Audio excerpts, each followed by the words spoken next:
Hello, আসসালামু আলাইকুম। কেমন আছেন ভাই বোনেরা? আশা করি আলহামদুলিল্লাহ আপনারা সবাই ভালো আছেন। আমি আজকে আপনাদের জন্য কি করতেছি দেখেন।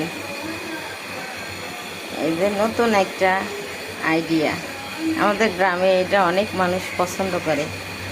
এটা একটা পিঠা, চাল ভিজিয়ে বেটে তারপরে তাওয়া গরম করে তেল মেখে এভাবে দিয়ে এভাবে করে দিতে হয়, তারপরে এটারে ঢেকে দিতে হয়। এই যে আমাদের খাবির, এটা চাউলের ফাঁকি, বুঝছেন, শিলপাটা বাটা হয়েছে।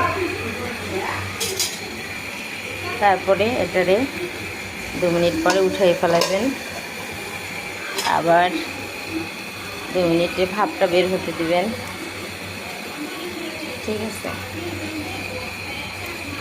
সুন্দর করে পানিটা শুকিয়ে গেলে তারপরে এটা খুরচুন দিয়ে তুলতে হবে, এভাবে এটা তুলতে হবে। হয়ে গেছে আমাদের চালের এক ধরনের অন্যরকম একটা পিঠা। এটারা আপনাদের ভাষায় বা আপনাদের গ্রামের ভাষায় কী পিঠা বলে আমাকে কমেন্টে বলে যাবেন। আবারও দেখেন,